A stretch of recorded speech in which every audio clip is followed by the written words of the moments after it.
Fear Series, Ep.3, The Midnight Passenger.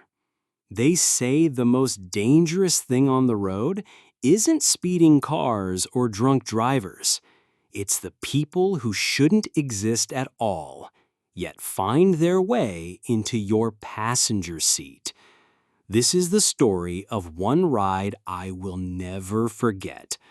A contract driver, a midnight shift, an empty road, and a passenger who wasn't supposed to be alive. The story. It was just after 1 a.m. when I pulled over on Highway 47. The night was unnaturally quiet. No crickets, no wind, just the low hum of my car's engine and the endless stretch of black asphalt ahead. I had taken a late-night driving gig to earn some extra cash. Normally, I love these rides. Less traffic, more peace. But that night, peace was the last thing I would get. Up ahead, under the weak glow of a single flickering streetlight, I saw her. A young woman in a pale blue dress standing perfectly still on the side of the road. She wasn't waving. She wasn't looking around nervously like most stranded people. She just stood there, as if waiting for me. Something in my gut told me to keep driving, but my foot pressed the brake. My window rolled down halfway. "Need a ride?" I called out, trying to sound casual. She slowly turned her head toward me, and I swear, Faison Bai, the air in my lungs froze. Her eyes were too wide, too dark, reflecting nothing but the weak yellow glow of the light above. "Yes," she said softly. Her voice was calm, too calm. I unlocked the door before my brain could protest. She slid into the back seat, her dress brushing against the leather like dry leaves. "Where to?" I asked, glancing at her in the rearview mirror. She smiled faintly. Home. No address, no specifics, just home. At first, I thought maybe she was drunk or high or just scared. But as the car rolled forward, unease grew inside me. She sat perfectly still, too still. Not even the rise and fall of breath showed in her chest. Her hands rested in her lap, fingers interlocked so tightly they looked frozen in place. "You live near town?" I asked, trying to break the silence. Her gaze met mine through the mirror. Not anymore. A shiver ran down my spine. The highway stretched on endlessly. The farther I drove, the emptier the road became. Not a single headlight, not a single sound except the steady hum of the tires on asphalt. I cleared my throat. "What's your name?" She leaned forward slightly, her voice a whisper that brushed against my ear, though she was still in the back seat. "You already know." My knuckles turned white on the steering wheel. Then it began. The radio, though I had turned it off before the shift, crackled to life again.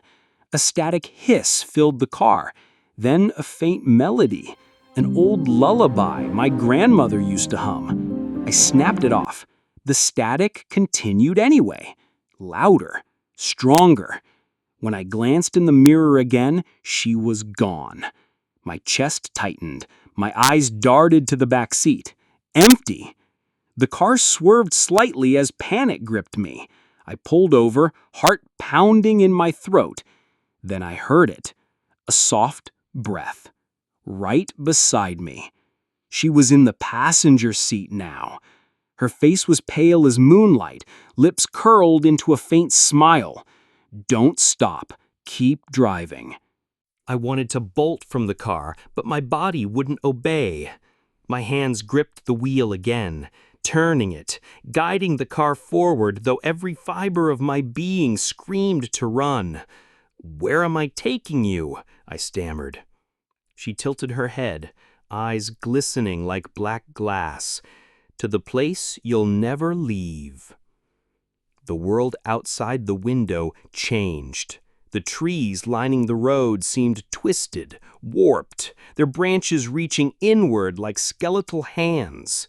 The road stretched longer, darker, the yellow lines melting into nothingness. I knew then I was no longer on Highway 47. My breath came shallow. My eyes flicked toward the GPS on my phone. The screen was black, though the battery had been full. The girl began to hum the same lullaby that had come through the radio. The sound slithered into my ears, burrowed into my skull. I felt my vision blur. "What are you?" I whispered. She stopped humming. Slowly, she turned her head toward me. Her smile widened unnaturally, stretching too far across her face. "You picked me up." Her voice was layered now, multiple tones speaking in unison, like dozens of mouths hiding in her throat. "You chose this road. You're mine now." I slammed the brakes. The tires screeched to a halt. My door flung open, and I stumbled out, gasping for air. The night was silent again. The car sat on the empty highway. No twisted trees, no darkness swallowing the road, just a plain stretch of concrete under the stars. I turned back. The passenger seat was empty. I stood there shaking, unsure if my mind had cracked or if I had just brushed against something beyond reality. Then, faintly, carried on the wind, I heard her voice. "See you next time." I never picked up a passenger on the side of the road again. Some rides aren't meant for drivers. Some roads aren't meant for us to travel. I still drive, but every time the clock hits midnight, I feel that same cold unease. I check the mirrors too often. I listen too closely to the silence, because I know she's still out there, waiting under some lonely streetlight. And if you see her, if you ever hear her hum that lullaby, don't stop. Keep driving.